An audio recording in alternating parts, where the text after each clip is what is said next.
Assalamualaikum warahmatullahi wabarakatuh.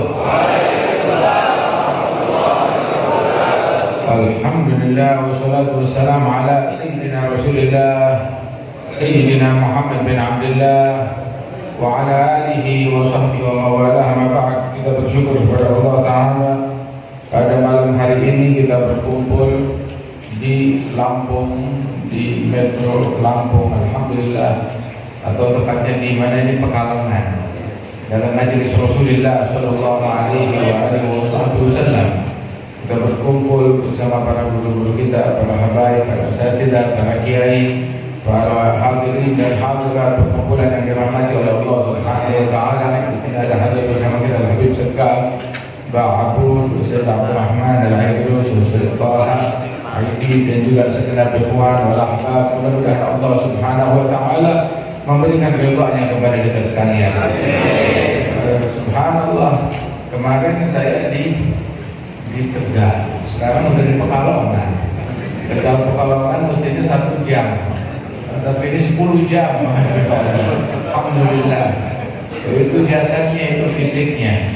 Akan tetapi pada hakikatnya kita di majelis betul, majelis sesuai dengan namanya, majelis Rasulullah Sallallahu Alaihi Wasallam. Allah Ta'ala berfirman, wa'alamu anna fikum Rasulullah. Ketahuilah bahwasanya di tengah kalian terhadap Rasulullah Sallallahu Alaihi Wasallam. Rasulullah ada di tengah-tengah para sahabat, dan juga khitab kepada semua umat ini. Di tengah-tengah kalian terhadap Rasulullah, ajarannya, warisannya, ilmunya, atharnya, peninggalannya, sunnah-sunnahnya Rasulullah Sallallahu Alaihi Wasallam. Bahkan Sayyidina Abu Bakar As-Siddiq, beliau mengatakan, urhubu Muhammadan fi ahli baitih. Carilah Nabi Muhammad di tengah-tengah keluarga beliau. Cari ridha-Nya Rasulullah dalam ridha-Nya mereka, dalam peneladanan terhadap mereka, di dalam majlisnya mereka. Ya lahul qaum yarda Rabbuna min ridahum bittiba'ihi wa hubbi haqqallah raja'ahum wa biballigh li amali bijahi kamahum. Sahabat Maulid dari Imam Ali bin Muhammad Al-Habsyi, beliau mengatakan, sungguh mereka para kaum yang Tuhan kita Allah ridha dengan ridha-Nya mereka. Kalau mereka ridha, Allah ridha. Rasul Sallallahu Alaihi Wasallam, beliau menyebutkan tentang Sayyidatuna Fatimah, yughdibuni ma yughdibuha wa yuskhituni ma yuskhituha. Yang membuatnya senang, membuat aku senang. Yang membuatnya murka, membuat aku murka. Yang membuatnya marah, membuat aku marah, kata Rasulullah Sallallahu Alaihi Wasallam. Dikatakan bahwasanya yubsituni ma yubsituha wa yughdibuni ma yughdibuha. Yang membuatnya senang berarti membuatku senang. Yang membuatnya marah berarti membuat aku marah dan murka, kata Rasulullah Sallallahu Alaihi Wasallam. Mereka para kaum yang ridha dengan ridha-Nya Allah Subhanahu Wa Taala. Kalau mereka ridha, Allah Taala ridha. Kalau mereka murka, Allah Taala murka. Rasulullah Sallallahu Alaihi Wasallam dahulu ketika salah seorang sahabat beliau dikenal namanya Dzulbijadain atau Abu Yahya. Beliau ini, Abu Yahya, berada di kampung yang mana kampungnya mayoritas adalah musyrikin, dan bukan sembarang musyrikin. Nggak masalah kampung musyrikin, muslimin, nggak masalah. Tetapi masalahnya itu musyrikin yang kampungnya memerangi Nabi Muhammad Sallallahu Alaihi Wasallam. Dan Islam anti dengan penindasan, dan anti dengan pemaksaan, la ikraha fid-din, dan anti dengan gangguan kepada masyarakat, bahkan ataupun kepada muslimin ataupun kepada agama lain. Nah, ini kampungnya itu adalah kampung teroris yang menteror dan memaksakan kehendak kepada masyarakat, dan juga memerangi Nabi Muhammad dan para sahabat-sahabat. Maka beliau ini masuk Islam, Abu Yahya ini. Beliau cuma kampungnya ini memerangi Rasul, dan dia tidak nyaman di kampungnya. Dia kumpulkan bekalnya, hartanya, asetnya, dia bawa pergi untuk hijrah kepada Rasulullah. Saat orang-orang tokoh-tokoh di kampung itu lagi pada keluar semuanya, dia pergi menghadap-hadap keluar. Sebab kalau ketahuan nggak bakal diizinkan. Dia pergi keluar dari kampungnya, membawa asetnya, mau hijrah ke Madinah. Baru keluar dari kampung, nggak tahunya berpapasan dicegat oleh orang-orang yang ada di kampungnya. Oh, kamu ternyata mau hijrah, mau datang kepada Muhammad musuh kami. Akhirnya Abu Yahya bilang, saya wahai kaumku, saya di tengah-tengah kalian tidak mengganggu dan tidak manfaat. Nggak ada gunanya di tengah-tengah kalian. Lebih baik ya bebaskan saya sudah. Biarkan saya jalan kepada orang yang saya cintai. Nggak bisa. Kamu di kampung kita udah menjadi seorang yang hartawan, orang yang kaya, punya aset. Sekarang udah kaya, kamu mau pindah ke Nabi Muhammad.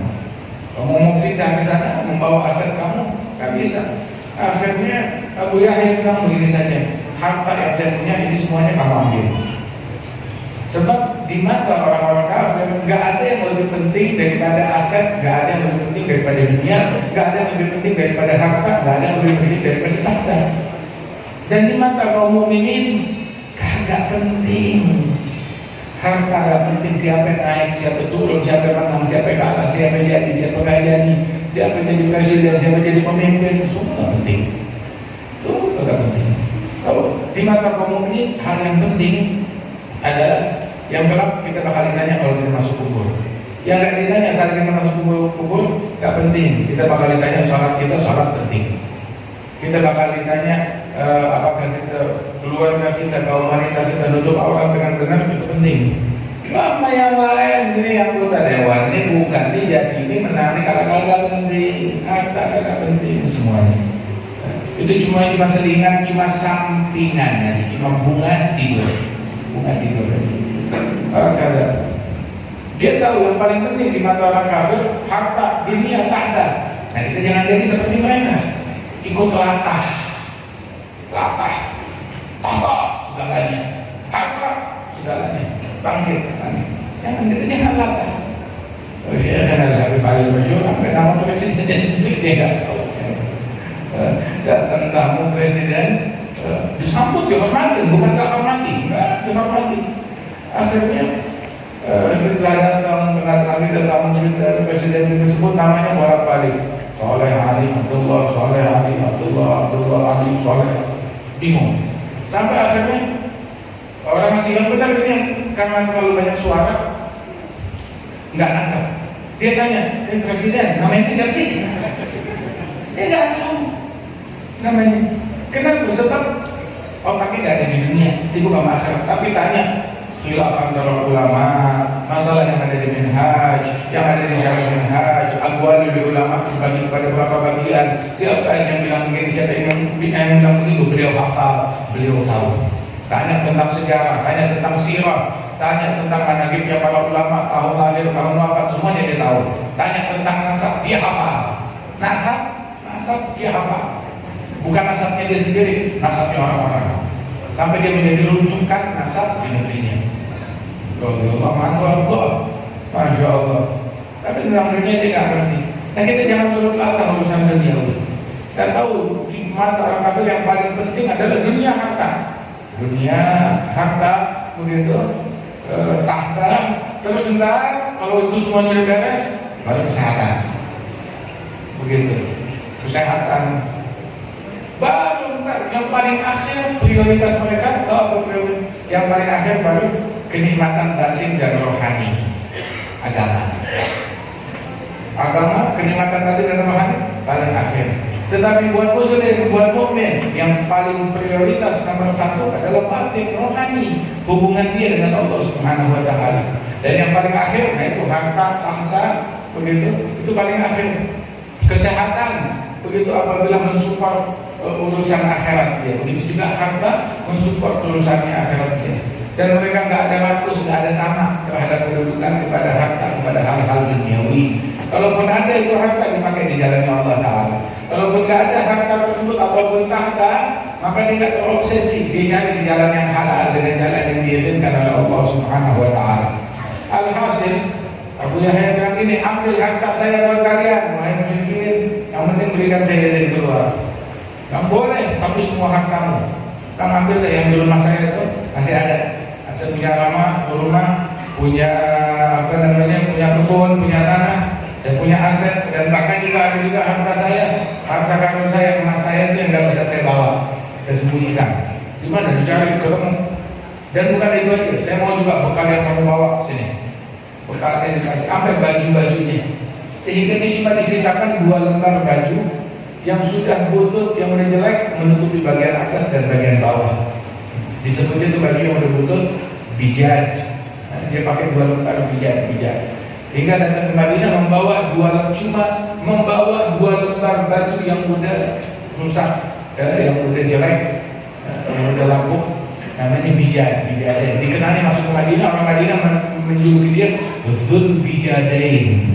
Orang yang datang ke Madinah membawa 2 lembar baju yang udah lusuh, yang udah jelek. Dzul Bijadain namanya. Maka dia pun datang kepada Rasulullah. Begitu ketemu Rasulullah, Rasul langsung tahu ada diwahyukan oleh Allah Ta'ala. Nabi bilang, Rabbi hal bayah ya Aba Yahya, Rabbi hal bayah ya Aba Yahya, Rabbi hal bayah ya Aba Yahya. Transaksimu untung besar. Transaksi apa? Dia lepaskan semua aset hartanya dan dia bisa dekat kepada Rasulullah. Sebab kedekatan kepada Rasulullah itu keuntungan yang hakiki. Bayar dunia seisinya untuk bisa dekat kepada Nabi Muhammad. Itu yang dilakukan oleh sahabat Rasul Sallallahu Alaihi Wasallam. Jadi ambil yang penting saya bisa dekat kepada Rasulullah. Nabi bilang transaksimu transaksi yang hoki, transaksi yang membawa keuntungan. Maka terus kerjaannya Dzulbijadain ngumpul bersama ahli suffah, orang-orang di bagian belakang masjidnya Nabi. Kerjaannya setiap hari dia ikut Nabi sholat, majelisnya Nabi selalu hadir. Kemudian juga di mana Rasulullah duduk di situ ada dia, gak tinggal sholat jamaah bersama Rasulullah. Kerjaannya di masjid, berzikir, makan dari rezeki yang diberikan oleh Allah Subhanahu Wa Taala. Sehingga satu kali Nabi Muhammad Sallallahu Alaihi Wasallam tatkala saat beliau sedang di masjid, di luar masjid, Allah dengar suara orang berzikir, suara lantang. Maka Nabi nanya, suara siapa ini? Lantang banget, keras banget zikirnya. Sampai kedengaran sampai suara masjid, suara siapa ini? Dia bilang, ya Rasulullah, itu suaranya Dzulbijadain, dia zikir keras-keras. Innahu mura'in, dia adalah orang yang riya, ingin dipuji. Tapi dengan begitulah, kata siapa zikir keras, namanya itu mura'in, riya, ingin dipuji. Zikir dengan suara lantang bukan bid'ah, bukan syirik, bukan riya, bukan ingin dipuji. Tetapi orang yang melakukan itu adalah innahu awwah, dia adalah orang yang selalu merujuk kembali kepada Allah Ta'ala, selalu berserah kepada Allah Ta'ala dalam segala hal. Gak dibilang bid'ah, gak dibilang syirik. Sebab membid'ahkan orang adalah bid'ah dan tidak dilakukan oleh Rasulullah. Mensyirikkan orang lain adalah bid'ah dan dilarang oleh Rasulullah Sallallahu Alaihi Wasallam. Mengkafirkan orang itu dosa besar. Takfir, mengkafirkan orang lain itu berbalik kekufuran kepada diri orang tersebut. Alhamdulillah min dzalik, dilarang oleh Rasulullah Sallallahu Alaihi Wasallam. Jadi kalau ada orang yang mengklaim saya pengikut sunnah tapi mengkafirkan, membid'ahkan, apa sunnah siapa? Bukan sunnah Nabi itu. Sunnah setan. Sunnahnya setan membid'ahkan, mengkafirkan, mensyirikkan. Sunnah Nabi Muhammad, Nabi tidak pernah mengkafirkan orang muslim. Nabi tidak pernah membid'ahkan orang Islam. Nabi tidak pernah memunafikkan orang Islam. Nabi tidak pernah mensyirikkan orang Islam. Sebab profesinya Nabi adalah bukan mensyirikkan tapi mentauhidkan, bukan membid'ahkan tapi mensunnahkan. Profesinya Nabi Muhammad mengislamkan, bukan mengkafirkan. Sallallahu Alaihi Wasallam. Wali Songo datang ke Indonesia ini mengislamkan orang, bukan membid'ahkan orang, bukan mensyirikkan orang lain. Subhanallah. Ya. Nah ini sekarang orang berlomba-lomba masuk satu negeri, berlomba-lomba mau mensyirikkan, mensyirikkan orang yang ada di situ. Islamkan orang, jangan kafirkan orang. Tauhidkan orang, jangan mensyirikkan orang. Sunnahkan orang, jangan membid'ahkan sama muslim. Yang kita baca di sini sholawat kepada Rasulullah Sallallahu Alaihi Wasallam zikir kepada Allah Taala. Dan bijadin zikir dengan suara lantang. Nabi bilang Inna Allah, dipuji oleh Rasulullah. Ini adalah orang yang bersyukur yang kembali kepada Allah Taala. Hingga akhirnya dalam suatu perjalanan, Nabi kalau jihad jalan kemana, belum dijadiin ikut hadir sampai meninggalnya di tengah jalan. Dalam perjalanan balik dari sebuah jihad, sakit keras, meninggal dunia dan disolatkan, dikuburkan. Dan yang ngurusin jenazahnya pembesar sahabat. Siapa Sayyidina Abu Bakar, Sayyidina Umar, Sayyidina Ali. Mereka yang ngurusin jenazahnya belum dijadiin. Dimandiin, dikafankan, disolatkan oleh Nabi Muhammad. Selesai disolatkan, udah digali kumpulannya, mau dimasukin, Nabi bilang tunggu, stop. Kenapa? Nabi turun ke lubang kubur. Belum dijadiin. Yang pakai baju dekil, yang pakai baju kotor, yang pakai baju rusuh, cuma 2 lembar itu doang, ngapain dia? Meninggalkan Nabi turun ke lubang kuburnya. Hanya orang lain yang akalnya banyak, jabatannya tinggi. Dia udah pikir kerja nanti yang masuk ke dalam lubang kuburannya dia, yang menerima mayatnya itu. Berbijadain jenazahnya diterima oleh Nabi Muhammad. Nabi masuk ke dalam lubang kubur. Begitu masuk ke lubang kubur, itu lubang kuburan diratakan, disamakan anaknya itu diratakan dengan tangannya Rasulullah. Begitu, udah siap. Kemudian Nabi ulurkan kedua tangannya. Ayo sini, bawa sini jenazahnya. Diterima jenazah itu oleh kedua tangan Nabi Muhammad yang suci yang mulia, dibaringkan di liang lahatnya. Kemudian setelah dibaringkan, ditutup, terus Nabi berdiri masih di dalam lubang, di dalam lubang kubur. Angkat kedua tangan Nabi sambil doa.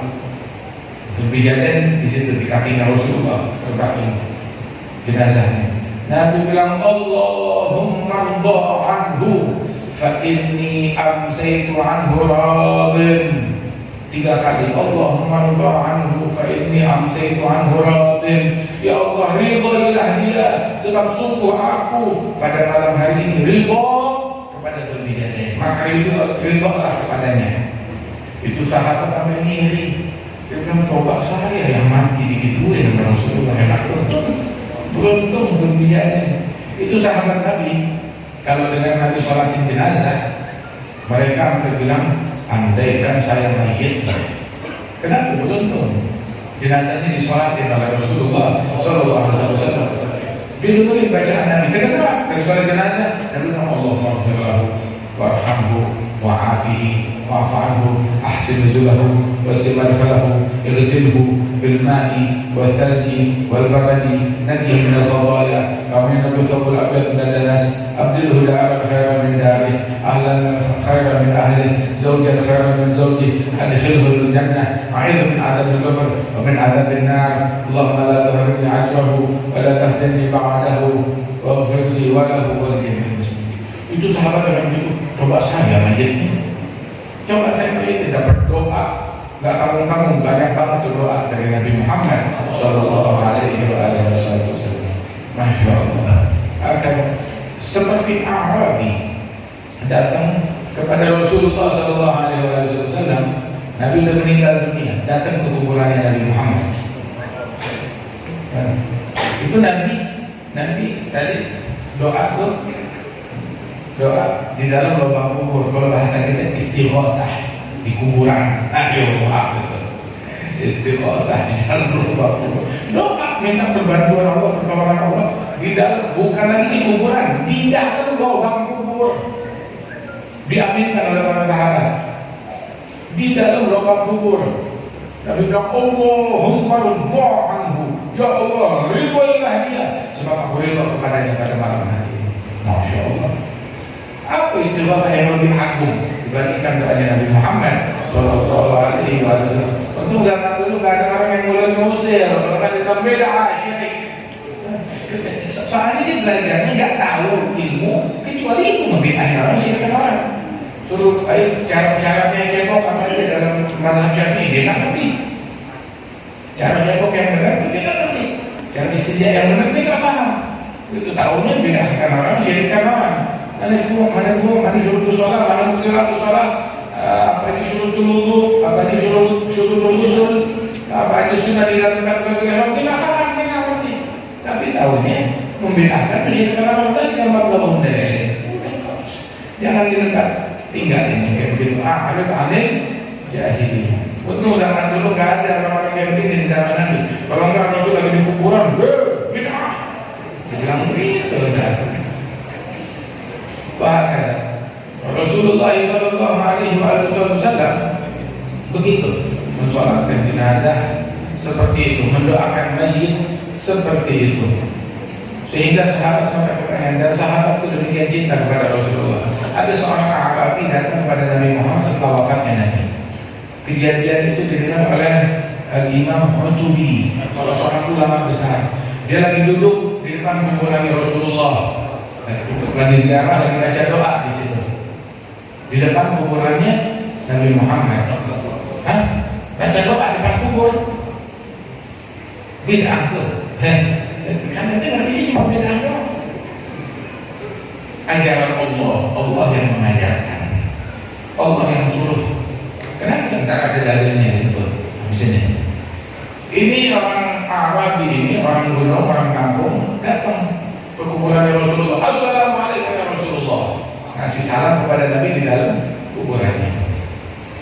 Rasul bilang, "Ma yusallim alayya ahadun illa raddallahu alayya ruhi hatta arudda alaihi salam." Tidaklah seorang pun memberi salam kepadaku melainkan Allah akan kembalikan ruhku ke jasad khusus untuk menjawab salam orang tersebut. Emang nggak bisa ruh aja yang menjawab? Bisa, tapi mau menjawab dengan sempurna, dengan ruh dan dengan lisan. Sallallahu alaihi wasallam. Raddallahu alayya ruhi. Allah Ta'ala kembalikan ruhku kepadaku hingga aku menjawab salam orang tersebut. Kata Rasulullah Sallallahu Alaihi Wasallam. Wal anbiya, para nabi-nabi hidup dalam kumpulan mereka yusallun sebagaimana di dalam hadis. Dia masih kata Assalamualaikum ya Rasulullah. Ya Rasulullah, Sami'atullah Ta'ala yaqul, saya dengar sampai kepada saya Allah berfirman. Allah nyuruh begini, walau annahum yadhalamu anfusahum ja'uk. Ketika mereka bikin kezaliman, bikin dosa, bikin jahat, mereka datang kepada engkau, kepada Nabi Muhammad. Di Quran dan ayatnya itu, fastaghfirullah, kemudian mereka beristighfar kepada Allah. Di situ di hadapan Nabi. Wastaghfara lahum Rasul, kemudian Rasulullah beristighfar memohon ampunan Allah untuk mereka, para pendosa ini. Lantas, lawajadullah, mereka yang datang kepada Nabi beristighfar dan beristighfar, niscaya mereka lawajadullah, mereka pasti pasti menemukan Allah. Lo datangnya ke Nabi tapi ketemu Allah, menemukan Allah bersama Rasulullah. Tawwaban rahimah, dalam keadaan maha pemberi taubat dan maha penyayang. Jalla jalaluhu ta'ala. Allah yang suruh. Jadi kita kalau bikin dosa, jangan dari majelis. Namun saya tidak pantas majelis, saya berdosa. Saya nggak pantas majelis, saya preman, saya orang jahat, saya tukang maksiat. Udah kita tukang maksiat, udah kita berdosa. Kalau kita nggak dekat di majelis sholihin, kapan kita jadi benarnya? Kalau kita berdosa, jangan tanggung. Duduknya nongkrongnya sama wali-wali. Selesai urusan. Udah berdosa, duduknya sama pendosa juga, kapan benarnya? Udah berdosa, duduknya di di kafe, bukan di kafe sih nggak ada. Di tempat-tempat maksiat, di karaokean ataupun di tempat-tempat campur lagi perempuan joget-jogetan. Udah berdosa, duduknya di situ. Kapan benarnya? Udah berdosa, duduknya di masjid. Udah berdosa, duduknya di majelis. Udah berdosa, duduknya sholawat kepada Rasulullah Sallallahu Alaihi Wasallam. Annahum yadhalamu anfusahum ja'uka. Mereka bikin dosa, datang kepada Nabi Muhammad. Jangan malu, jangan sungkan, datang kepada Rasulullah. Jangan jauh-jauh. Rasulullah penyayang, Raufur Rahim, bil mu'minina Raufur Rahim. Datang kepada Rasulullah. Disuruh datang kepada Nabi, diisyaratkan mereka datang kepada Nabi Muhammad Sallallahu Alaihi Wasallam. Ada yang bilang datang kepada Nabi bid'ah. Allah yang suruh, Allah yang ajarin. Boleh datang ke penggadaian, tapi kok nggak boleh datang ke kuburan Nabi Muhammad? Ke penggadaian boleh, kuburan Nabi nggak boleh. Ke supermarket boleh, kuburan Nabi ke warung boleh, kuburan Nabi ke restoran boleh. Restoran nggak apa-apa, Tapi ke kuburan Nabi bid'ah. Kesian lah orang. Maka gak ngaji itu tahu bid'ah. Gitu. Tentang makan tempe bid'ah. Tempe gak ada di zaman Nabi. Mana tahu bid'ah? Kamu gak ada di zaman Nabi. Makan nasi bid'ah. Gak ada di zaman Nabi. Ada lagi makan nasi tempoyak. Oh itu bid'ah terbesar. Gak ada di zaman Nabi Muhammad sallallahu alaihi wasallam. Makan durian. Nabi tak makan durian. Gimana? Masya Allah. Emang ngajinya begitu, taunya cuma itu doang. Tidak ada hukum, tinggalin, cuekin aja. Alhamdulillah. Emang masing-masing orang itu ada rezekinya sendiri. Lidah juga ada rezekinya. Ada yang rezeki lidahnya, nasib lidah itu. Ada lidah yang beruntung, nasibnya sholawatan, istighfar, zikir, mengucapkan kebaikan, memuji Nabi Muhammad, memuji sholihin, mengucapkan kalimat ilmu. Ada juga yang nasib lidahnya apes, sial. Siapa yang nasib lidahnya apes, sial? Mencaci, memaki, melaknat, mengutuk, mengkafirkan, mensyirikkan, membid'ahkan, nyebutin keburukan orang. Saya nggak mau sebutin kebaikan Nabi, saya doyannya nyebutin keburukan orang. Udah memang nasib usian. Nasibnya begitu. Alhamdulillah, lidah kita nasibnya bagus. Dikasih izin buat sholawat kepada Nabi Muhammad sallallahu alaihi wasallam. Kalau ada orang nggak mau maulid, ada orang nggak mau sholawatan, bukan kamu yang nggak mau sholawat, Nabi nggak mau kamu. Na'udzubillah min dzalik. Ya Allah, Allah yang nggak mau. Ya Allah. Nah itu Rasul sallallahu alaihi wasallam itu dia datang kepada Nabi Muhammad. Suruh datang. Sahabat ada masalah apa itu, datang kepada Rasulullah. Bikin dosa, jangan lari, jangan jauh, datang. Satu sholihin bilang subhanallah ya Allah dalam doanya. Maha suci Engkau ya Allah. Man khafa ahadan haraba minhu wa man khafaka haraba ilaih. Yang takut kepada seseorang, takut kepada sesuatu, dia bakal lari, kabur dari sesuatu tersebut. Takut sama macan, kabur dari macan, takut singa, kabur dari singa. Tapi kalau barang saya pengen takut kepada Allah, juga kabur, bukan dari Allah, kaburnya menuju Allah. Fafirru ilallah, lari, kaburlah kalian, kabur, ilallah, menuju Allah. Masya Allah, inilah nadhirul mubin. Yang takut kepada Allah, larinya menuju kepada Allah Subhanahu Wa Taala. Jauh datang kepada engkau. Enggak dibilang datang kepada engkau saat engkau masih hidup. Allah nggak bilang itu di dalam Al-Quran. Penafsiran, boleh datang kepada Nabi saat masih hidup. Kalau udah mati nggak boleh datang. Penafsiran ini bid'ah, nggak ada di zaman Nabi. Nggak ada. Kan Nabi bilang, bahkan kalau saya udah meninggal dunia, orang ngasih salam kepada saya jawab, bilang bagaimana bisa ya Rasulullah? Kan engkau tubuhmu udah lapuk. Bilang innallaha harama 'alal ard an ta'kula ajsad al-anbiya. Allah mengharamkan bumi untuk memakan jasadnya para nabi-nabi. Jadi kasih salam kepada Rasulullah, salam kita didengar, diterima dan dijawab secara sempurna oleh Nabi besar Muhammad sallallahu alaihi wasallam. Nah itu Rasul sallallahu alaihi wasallam dia suruh datang jauh kepada Nabi Muhammad. Baik beliau hidup ataupun setelah wafatnya Rasulullah. Dan penafsiran yang mengatakan cuma boleh datang kepada Nabi saat masih hidup, setelah wafat nggak boleh datang, penafsiran ini adalah bid'ah. Begitu bertentangan dengan para ulama jumhur. Semuanya datang kepada Rasulullah. Bahkan dibilang mana haji oleh Mezuni, maka Jafani pergi haji dan ziarah kepada Allah. Berarti dia kurang ajar kepada Nabi Muhammad. Dan sikap acuh dan tak sopan terhadap Nabi Muhammad. Dalam hadis yang lain, man zarani maitan faka'annama zarani hayyan. Yang ziarah kepadaku saat aku sudah wafat sama seperti datang kepadaku saat aku masih hidup. Kalau sekarang kita dengar Rasulullah duduk di Madinah lagi ngopi, kira-kira kita datang nggak? Rasulullah lagi sholat di Madinah, kira-kira kita datang nggak? Sampai nabung dah seumur hidup, begitu untuk bisa datang kepada Nabi Muhammad sallallahu alaihi wasallam. Apalagi, nah itu orang yang datang kepada Nabi setelah wafat sama seperti datang kepada Rasulullah saat beliau masih hidup sallallahu alaihi wasallam. Ziaratuhu fawzun wa najatan wa maghnaman li ahli al-qulub al-mukhlisat at-tawahid. Fi hal yasul al-maqlub fi ad-din wa ad-dunya wa yadfa'ul marhum min kulli dhahiri. Imam Al-Haddad bilang ziarah kepada Nabi Muhammad, ziarah kepada Rasulullah sallallahu alaihi wasallam itu adalah keberuntungan dan keuntungan dunia dan akhirat. Dan dengan berkat ziarah kepada Nabi tertolak segala keburukan, musibah dan bencana yang didaftar oleh marhum. Segala yang dikhawatirkan, yang ditakutkan tertolak dengan berkat ziarah kepada Nabi Muhammad sallallahu alaihi wasallam. Artinya, oh takut penyakit, oh nggak boleh ziarah Nabi. Ya, bagaimana? Nggak ngaji sih, nggak ngaji. Lihat benar. Nah itu Rasul sallallahu alaihi wasallam ada masalah datang kepada Rasulullah, dia buka. Terus fastaghfirullah. Di situ beristighfar kepada Allah.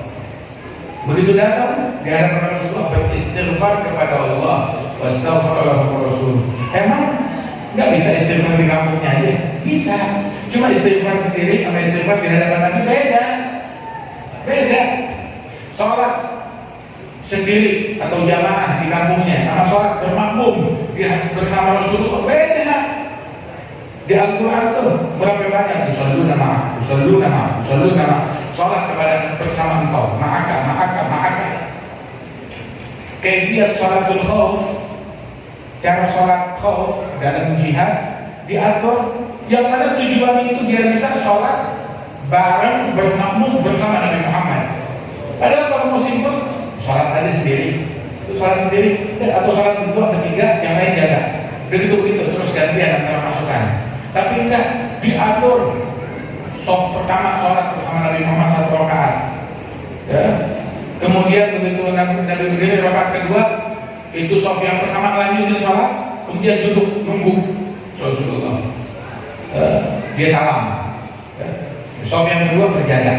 Ya, begitu salam, soft yang pertama berdiri berjaga.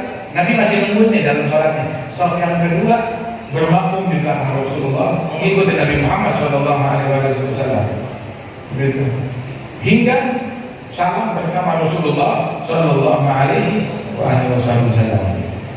Tujuannya apa? Dia bisa sholat bareng bersama Nabi Muhammad, kebersamaan. Nah ini disebut istighfarnya. Istighfar di situ. Datang kepada jauhka fastaghfirullah. Datang kepada engkau, maka seraya mereka beristighfar kepada Allah. Begitu datang kepada Rasulullah, beristighfar kepada Allah di situ. Bukan syirik, tapi itu ajaran Allah Subhanahu wa taala di dalam Al-Qur'an. Waktu Sayyidina Zakaria menjenguk keponakannya dan muridnya Siti Maryam binti Imran. Kullama dakhala 'ala Zakaria al-mihrab wajada 'indaha rizqa. Kullama setiap kali Zakaria masuk ke mihrab di Masjidil Aqsa, kuncinya di tangan Zakaria. Khusus khalwat tempat ibadat Siti Maryam di situ. Dia memang bernazar, ibunya nazar mewakafkan Siti Maryam untuk ibadat. Sayyidina Zakaria masuk tiap kali ke situ selalu ada makanan. Anda lagi hamil, dari mana kamu dapatkan ini? Qalat, huwa min indillah, innallaha yarzuqu man yasha' bighairi hisab. Makanan ini dari sisi Allah, min indillah. Allah memberikan rezeki tanpa hisab. Hunalika, tahu kan hunalika? Di situ, di tempat itu, di kejadian itu, dalam keadaan demikian, da'a Zakaria Rabbahu. Nabi Zakaria langsung doa kepada Allah. Doanya di situ. Pergi ke masjid? Enggak, di situ. Hunalika. Oke, pergi ke tempat sholat. Jangan di tempatnya Siti Maryam di situ. Pergi ke tempat sholat. Jangan di rumahnya Siti Maryam. Pergi ke tempat sholat. Pergi ke mana namanya?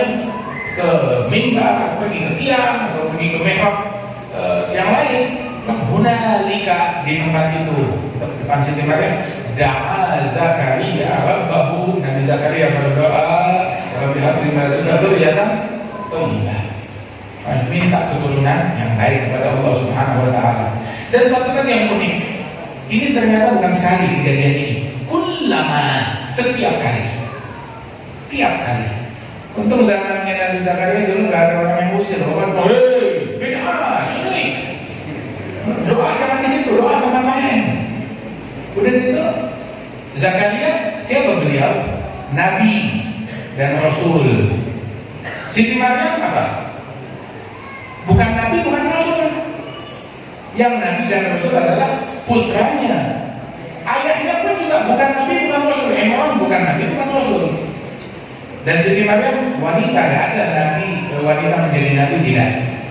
Nabi derajatnya lebih afdal daripada wali. Tapi lihat, Sayyidina Zakaria tahu ini anugerah Allah Subhanahu wa Ta'ala, langsung dikasihkan untuk doa di situ. Subhanallah, di tempat yang mulia tersebut, di hadapan orang mulia tersebut. Nah begitu juga diajarkan, ente bikin salah datang kepada Rasulullah, jauh astaghfirullah, beristighfar kepada Allah di situ. Wastaghfar lahum Rasul. Berkelanjutan, Rasulullah pun memohon ampunan Allah bagi mereka. Ada orang nggak mau istighfarnya Rasulullah, nggak boleh cukup saya istighfar sendiri. Beda istighfarnya Rasulullah dengan istighfarnya kita. Dan cirinya orang-orang munafikin, Allah Ta'ala sebutkan sifat orang-orang munafikin di dalam Al-Quran secara belak-belakan. Allah Ta'ala berfirman, wa idza qila lahum ta'alu yastaghfir lakum Rasulullah. Apabila dikatakan kepada mereka orang-orang munafikin, ta'alu, kemarilah kalian, Rasul akan beristighfar kepada Allah untuk kalian, akan mendoakan kalian, memohon ampunan Allah bagi kalian. Bagaimana sikap mereka? Lawa berusaha kira-kira ogah berat wahai dan yasuddun wahum mustakbirun. Mereka menjegal orang dari Allah dan mereka sombong. Orang nggak boleh majlis, udah itu dia nggak mau majlis, ya udah dia siap. Oh nggak boleh orang majlis. Kalau masjidnya punya saya kunci, saya gembok, nggak boleh orang maulid situ. Alhamdulillah negeri kita negeri ahli sunnah wal jamaah. Ngegembok masjid, banyak dikira rumah bapak moyangnya dia kan. Oh kita di masjid kita zikir, kita sholat dengan hal yang macam ini dimakmurkan masjid. Dengan hal yang macam ini dimakmurkan rumah-rumahnya Allah Subhanahu wa Ta'ala. Kemudian kita nggak mau maulid, nggak mau sholawat, melarang orang. Udah gitu angkat, saya lebih baik daripada orang yang sholawatan. Lebih baik kamu ngapain? Nonton TV, nonton sinetron. Saya lebih baik dari yang pada maulid di majelis, yang pada maulid di masjid. Oh mereka beda asli. Oh ente lagi ngapain? Nonton sinetron, nanti sunnah, mereka beda. Subhanallah. Akal sedemikian rupa. La ilaha illallah. Ra'aitahum yasuddunhum mustakbirun. Terus sawa'un 'alaihim astaghfarta lahum am lam tastaghfir lahum la yaghfirullahu lahum innallaha la yaghfirullahu lahum innallaha la yahdil qawmal fasiqin. Hum alladziina yaquluna la tunfiqu 'ala man 'inda Rasulillah hatta yanfaddu wa lillahi khaza'inus samawati wal ardh walakinnal munafiqina la yafqahun yaquluna la yarji'na ila al-madinati la yukhrijanna al-'azzu minha al-adhall walillahi al-'izzatu walirrasulihi walilmu'minin walakinnal munafiqina la ya'lamun. Itu orang yang macam begitu. Engkau istighfar untuk mereka ataupun kagak, sama aja Allah gak bakal ngampunin mereka. Allah udah murka. Kenapa? Atas kurang ajaran mereka terhadap Nabi Muhammad.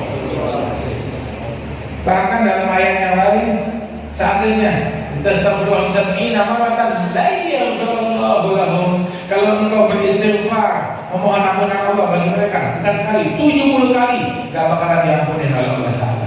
Rasul bilang, seandainya saya tahu lebih dari 70 bakal diampuni, saya bakal istighfar lebih dari 70. Tapi maknanya 70 artinya mau 1000 kali juga bakal diampuni. Seandainya kalau 1000 kali diampuni, saya bakal istighfar. Rasul demikian penyayang. Padahal jelas-jelas ini munafikin, dari sebutnya munafikin. Tapi Nabi seandainya istighfar saya manfaat buat mereka, saya bakal doain mereka agar mereka jadi benar. Saya bakal beristighfar untuk Allah bagi mereka agar mereka diampunkan oleh Allah Taala. Kata Rasulullah Sallallahu Alaihi Wasallam. Tapi mereka, Allah murka kepada mereka sebab mereka kurang ajar kepada Nabi Muhammad Sallallahu Alaihi Wasallam. Kemudian juga Di sini Arabi tersebut dia baca ini ayat. La nahmidzalam ma'fuzam ya Allah fasafrullah sawallahu wa sallallahu alaihi wa sallam. Dan ya Rasulullah kata orang Galfalam donasi Ugajitu ka mustaghfiran min dambi mustashfi'an bika ila rabbi. Saya boleh bikin dosa dan saya beristighfar kepada Allah dan saya datang kepada engkau begitu minta syafaat, minta ampunan Allah, istighfar. Kalau mintakan ampunan Allah buat saya. Terus dia bilang, ya khairu man dufinat fit turbi a'zumuhu. Dia baca syair di depan kuburannya Nabi. Ya khairu man dufinat fit turbi a'zumuhu. A'zum. Dia pakai dhamma. Buatnya pakai dhamma, bukan pakai fathah. A'zum. Salah. A'zum itu jamak dari azum. Azum itu tulang. Ya khairu man dufinat fit turbi a'zumuhu. Fataba min tibihi al-ga'u wal-akamu nafsi fidah ligabrin anta sakinuhu fihi al-afaf wa fihi al-jud wal-karam. Wahai sebaik-baiknya manusia yang tulang-tulangnya, jasadnya dimakamkan di tanah ini.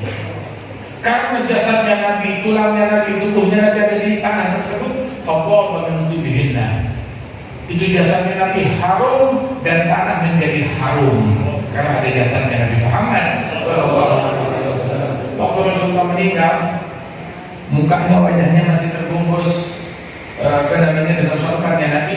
Datang Sayyidina Abu Bakar Siddiq menghampiri Rasulullah, membuka penutup wajahnya Nabi, dicium jidatnya Nabi dan berkata, ya Rasulullah, tibta hayyan wa maita. Ya Rasulullah, engkau tetap harum saat engkau hidup ataupun setelah engkau wafat.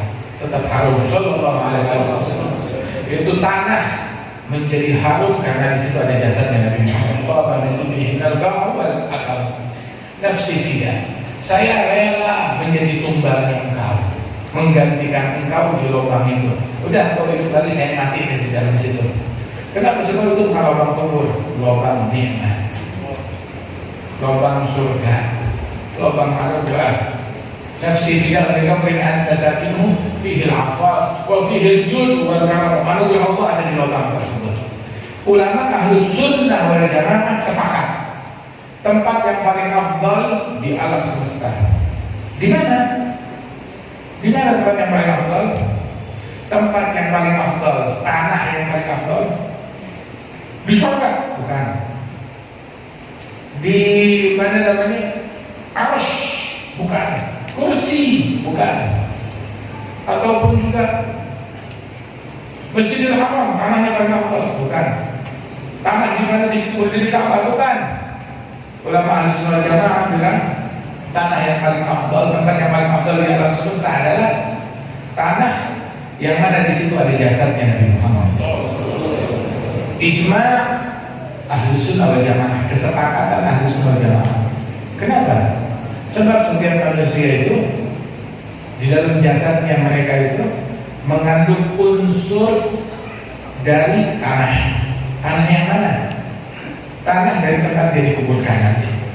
Artinya tanah di mana situ tempat dikuburnya Nabi Muhammad, itu tanah tersebut kandungan tanah yang ada pada diri Nabi Muhammad, itu kandungan tanah yang bersumber dari tempat itu. Maka itu menjadi tempat yang paling mulia. Dan rupanya di tempat yang sama juga Sayyidina Abu Bakar dan Sayyidina Umar, kandungan tanahnya juga sama dari tempat yang sama. Itu tempat yang paling agung, lebih afdal dari surga, lebih afdal dari kursi, dari arsy, dari kursi, dari tempat manapun juga. Tanah yang menghimpit jasadnya Nabi Muhammad sallallahu alaihi wasallam. Ammi Abdul Qadir bin Salim Al-Khirij, salah seorang ulama masih hidup sekarang beliau. Mudah-mudahan Allah Ta'ala berikan kesehatan dan afiat. Beliau salah seorang sahabat daripada guru kami, dan juga ayah beliau adalah sahabat dari kakek kami. Ada Al-Habib Abdul Qadir bin Salim Al-Khirij. Itu beliau bilang di dalam syairnya pujian kepada Siti Aminah, kepada Siti Aminah, ibunda Nabi Muhammad. Apabila tanahnya Rasul, tanah di mana dikuburkan Rasulullah, tanah yang paling afdal karena kandungan tanah di tubuh Nabi bersumber dari tempat itu. itu menjadi tempat yang paling afdal, tempat di kuburnya Rasulullah. Maka wahai ibunda, wahai Siti Aminah, wahai ibunda Nabi, sungguhnya jasad Rasulullah dibentuk di dalam rahim. Dibentuk jasadnya Nabi, dibentuknya itu di dalam rahimnya Siti Aminah. Makanya kurang ajar yang bilang ibunya Nabi di neraka. Ibu dia kali yang di neraka. Kalau ibunya Nabi sih saudara, kalau ibunya Nabi di neraka, apalagi ibunya kita, apalagi ibunya dia. Kurang ajar orang yang begitu terhadap ibunda Rasulullah Sallallahu Alaihi Wasallam. Dia nggak belajar tauhid, nggak belajar akidah awam, nggak belajar dari Jabal Awam, ya nggak belajar daripada itu apa namanya kitab Aqaidul Aqaid Al-Ghazali, nanti bagian dari Ihya, dia nggak sekali itu, nggak tahu apa hukumnya ahlul fitrah dalam Islam tersebut. Alhasil apabila tempat yang menampung jasadnya Nabi, tempat yang paling afdal, maka sesungguhnya di dalam rahim dibentuk tubuhnya Nabi Muhammad hingga terlahir dari Siti Aminah. Masya Allah, radhiyallahu anha wa ardaha. Ya, terus ada syair yang mengungkapkan tentang keimanan dan keislamannya Siti Aminah, keimanan beliau kepada Rasulullah Sallallahu Alaihi Wasallam. Syair yang beliau ucapkan kepada Nabi Muhammad itu saat Siti Aminah sedang sakit di Abuat dan ada meninggal dunia di situ. Sebelum meninggal ada ucapan syair terhadap Rasulullah Sallallahu Alaihi Wasallam yang membuktikan tentang cintanya dan keimanannya kepada Nabi Muhammad. Alhasil kita kumpul di tempat ini. Zahirnya kita di Pekalongan, tapi hakikatnya kita di majelisnya Rasulullah. Hakikatnya kita di surganya Allah Subhanahu Wa Taala. Insya Allah kita kumpul dalam azamnya Allah, dalam ridhanya Allah, dalam rahmatnya Allah, dalam maulidnya Rasulullah Sallallahu Alaihi Wasallam. Hikmahnya besar dari Allah Taala. Mudah-mudahan dengan berkat majelis ini Allah Taala bikin kita makin takwa, makin istiqamah, dan berjalan yang diridhai oleh Allah Taala. Dan kesuksesan dari majelis ini, kita hadir majelis, kita hadir maulid, sukses. Apa bukti kesuksesannya? Bukti kesuksesannya kita makin peduli sama sholat jamaah. Hadir maulid nggak sholat jamaah. Hadir maulid subuhnya tawakal, yang benar aja. Hadir maulid tapi nggak tahajud. Kalau maulidnya sukses, tahajud. Maulid sukses, alhamdulillah. Berkat maulid saya nggak tinggal tahajud lagi. Maulidnya sukses, alhamdulillah. Berkat maulid saya nggak tinggal sholat jamaah. Maulidnya sukses, alhamdulillah. Berkat maulid kaum wanita tutup aurat dengan benar. Hadir maulid, alhamdulillah sukses. Berkat maulid nggak ada lagi salaman dengan yang bukan muhrim. Nah, itu maulid yang sukses. Hadir maulid sukses, alhamdulillah. Tiap hari baca Quran walaupun selembar. Hadir maulid, alhamdulillah. Tiap hari sholawat kepada Rasulullah 100 atau 200 atau 300 kali. Wah, kata itu maulid yang sukses. Ini majelis kayak begini dibentuk, ditaksis oleh akhirnya saudara saya Al-Habib Munzir bin Fuad Al-Musawah, sahabat saya. Begitu tujuannya seperti ini, dan beliau mentaksis dengan yadil dari dunia Al-Habib Umar bin Muhammad bin Salim bin Hafidh bin Syekh Habib Bakar bin Salim. Tujuannya adalah untuk menjadi orang sebanyak-banyaknya, mengevakuasi orang dari kemaksiatan menuju ketaatan, dari yang jauh jadi dekat, yang terputus tersambung lagi, terkoneksi dengan Allah Taala. Begitu terkoneksi dan terhubung dengan Rasulullah Sallallahu Alaihi Wasallam. Ini adalah kita menyebar apa namanya tali penghubung dengan Nabi Muhammad Sallallahu Alaihi Wasallam. Beruntung mereka yang terhubung. Majelis yang semacam ini kita pulang. Ini bukan majelis yang ramai. Ghanimat majelis zikir al-jannah kata Rasulullah. Kita pulang hajatan dapat apa namanya nasi atau dapat apa besek bungkusan atau dapat buah. Tapi kalau kita pulang hadir majlis, tahu bingkisannya apa? Dari Allah. Sebab nggak punya hajat, tahu kan? Ini adalah acara yang ngajak ke sini, yang undang Allah. Allah yang undang, Rasulullah yang undang ke acara yang semacam ini. Dengan dalil-dalil banyak, begitu. Kalau tidak paham, datang belum ada penjelasan. Alhasil dengan dalil-dalil yang kita jelaskan di sini, pada hakikatnya yang mengundang ini Allah, yang mengundang Rasulullah Sallallahu Alaihi Wasallam. Jadi beseknya juga dari Allah. Bagaimana beseknya dari Allah Taala? Pulangnya aku beseknya dari majlis ini. Pulang dari majlis ini beseknya bukan buah, tetapi al-jannah, surganya Allah. Pulang ke surga. Nabi bilang ghanimah yang dibawa pulang, orang ketika pulang dari majlis zikir dibawa pulang surga dari Allah Subhanahu wa taala. Insyaallah Allah taala masukkan kita ke dalam surganya Allah Subhanahu wa taala. Tapi hasanah muslimat dari muttaqin. Ya Allah masukkan kita ke dalam surganya Allah Subhanahu wa taala. Ya Allah taala bentangkan kepada orang-orang yang bertakwa, jauhkan kita dari maksiat, jauhkan kita dari hal yang dibenci oleh Allah taala. Hubungan kita kepada Rasulullah sallallahu alaihi wasallam, angkat derajat para pendahulu dan guru-guru kita. Amin ya rabbal alamin. Allahumma ij'al jam'ana hadza jam'an marhuma, tafarraqna min ba'di tafarruqan ma'suma, wa la taj'al fina wa la minna wa la ma'ana shaqiyyan wa la mahruma. وبارك في هذا المجمع الشريف، اجعلنا وإياهم أجمعين من عبادك الصالحين برحمتك يا أرحم الراحمين.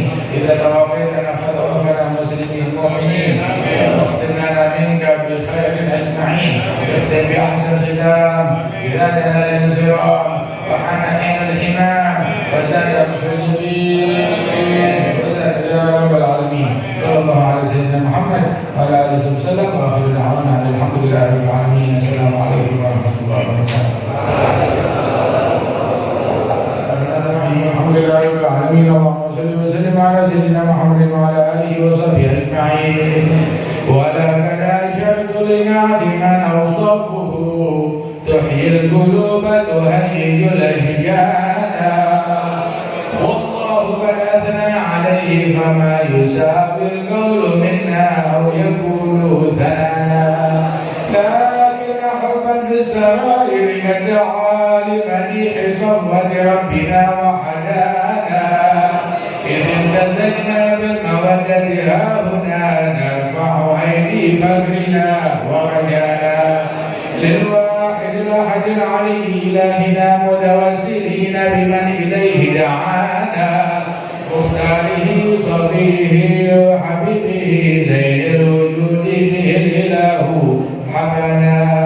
يا ربنا يا ربنا بالمصطفى اقبلنا أجب دعوانا. أنت لنا يا ذكرنا في هذه الدنيا وفي أخرانا. أصلح لنا الأحوال واغفر ذنبنا ولا تؤاخذ ربي إن أخطأنا. اسلك بنا في نهج طه المصطفى، ثبت على قدم الحبيب خطانا. آلنا بفضل منك طلعة أحمد في بهجة عين رضا ترعانا. ارفض به في كل حال حبلنا وحبال من ودى ومن والانا، والمحسنين ومن أجاب نداءنا، وذوي الحقوق وطالبا أوصانا، والحاضرين وساعيا في جمعنا. ها نحن بين يديك أنت ترانا، ولقد رجوناك فحقق سؤلنا، واسمع بفضلك يا سميع دعانا. انصر بنا سنة طه في بقاع الأرض واجمع كل من عادانا. انظر إلينا واسقنا كاس الهنا، واشفي وعافي عاجلا مرضانا. اقض لنا الحاجات وأحسن ختمنا عند الممات وأصلحا عقبانا. يا رب واجمعنا وأحبابا لنا في دارك الفردوس يا رجوانا. يا رب واجمعنا وأحبابا لنا في دارك الفردوس يا رجوانا. يا رب واجمعنا وأحبابا لنا في دارك الفردوس يا رجوانا. بالمصطفى صل عليه وآله ما حركت ريح الصبا أغصانا. سبحان ربك رب العزة عما يصفون، وسلام على المرسلين، والحمد لله رب العالمين. إن الله وملائكته يصلون على النبي، يا أيها الذين آمنوا صلوا عليه وسلموا تسليما. الصلاة والسلام عليك يا سيد المرسلين، الصلاة والسلام عليك يا خاتم النبيين، الصلاة الله رحمة للعالمين. رضي الله تعالى عن آله وأصحاب رسول الله أجمعين. آمين بسر الفاتحة.